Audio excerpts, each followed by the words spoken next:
Shalom, jemaat Tuhan, GBI New Life Community.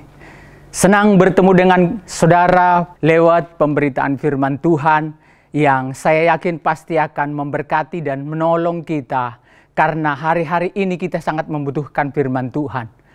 Nah, Bapak Ibu Saudara yang kekasih di dalam nama Tuhan Yesus, judul daripada pemberitaan firman ini adalah pentingnya introspeksi diri. Nah, saya bacakan kepada saudara terambil dari Wahyu 2 ayat 5. Sebab itu ingatlah betapa dalamnya engkau telah jatuh. Bertobatlah dan lakukanlah lagi apa yang semula engkau lakukan. Jika tidak demikian, aku akan datang kepadamu dan aku akan mengambil kaki dianmu dari tempatnya, jikalau engkau tidak bertobat. Firman ini jelas seruan begitu keras kepada jemaat yang ada di Efesus. Padahal kalau kita baca dari buku Efesus di mana kasih karunia Tuhan limpah dan karunia Tuhan juga terjadi di dalam jemaat itu, ada kesatuan, ada kekayaan harta-harta rohani yang ada disampaikan Tuhan di sana, dan Paulus juga menyampaikan hal-hal yang besar tentang jemaat itu. Namun Tuhan katakan, ingatlah betapa dalamnya engkau jatuh. Artinya Bapak Ibu Saudara yang mengasihi Tuhan, ada banyak saat ini kalau kita melihat kekristenan yang begitu rupa, yang begitu tragis karena bertahun-tahun menjadi pengikut Kristus tapi tidak mengalami perubahan kehidupan. Tentunya kekristenan tidak seperti air mengalir begitu rupa. Tentunya kekristenan tidak hanya dijalankan begitu rupa dan tanpa ada introspeksi dan evaluasi diri. Itu sebabnya Paulus juga mengingatkan kepada anak yang sahnya di dalam Tuhan, yaitu Timotius. Pada saat itu Paulus mengingatkan berapa banyak hal yang diingatkan oleh Paulus sebagai guru daripada Timotius saat itu. Nah Bapak Ibu Saudara, dalam perjalanan rohani kita juga perlu kita mengintrospeksi diri, perlu kita mengevaluasi diri. Karena kalau kita melihat kemajuan, karena kalau kita melihat keberhasilan, hanya ditentukan seberapa seringnya kita mengevaluasi kehidupan kita sehingga kita dapat melihat dengan jernih betapa kita sudah berjalan di dalam kehendak dan rencana Tuhan. Nah, apakah maksud evaluasi di dalam kehidupan kekristenan kita sebagai pengiring Tuhan?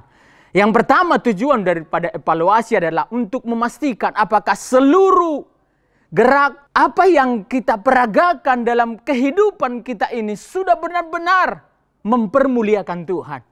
Bapak Ibu Saudara kekasih dalam nama Yesus, sangat penting bagi kita untuk melihat apa yang telah kita lakukan dalam kehidupan ini. Sangat penting bagi kita seperti apa pengiringan kita dengan Tuhan di waktu-waktu saat ini. Terlebih lagi saudara, kalau kita lihat keadaan yang begitu rupa, apakah kita benar-benar sudah tertanam di dalam Kristus? Karena keselamatan itu menjadi milik yang pasti. Itu bukan hanya sekedar kita ngomong aku percaya, aku selamat. Tapi ada buah yang kita keluarkan daripada kehidupan kita. Maka sangat penting untuk kita mengevaluasi perjalanan kita. Sudah berapa tahun kita mengikut Tuhan? Ini menjadi satu titik tolak yang kita mau tentukan kembali. Kita setting ulang lagi. Apa dan bagaimana kita mengikut Kristus, mengiring Kristus selama kita menjadi orang yang percaya.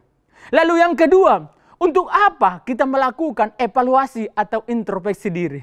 Bapak Ibu Saudara, bahwa kesuksesan juga bisa menjatuhkan orang kepada dosa kesombongan. Kesuksesan kita yang seketika itu bisa lenyap seketika kita sedang terjerumus kepada jatuh kesombongan dan ketamakan. Itu sebabnya kita perlu mengevaluasi diri kita. Bagaimana kita semakin dewasa di dalam Tuhan, dalam mengiring Tuhan. Itu sebabnya kita perlu duduk sejenak untuk melihat diri kita. Apa yang sudah kita perbuat untuk kita dapat berkenan kepada Tuhan.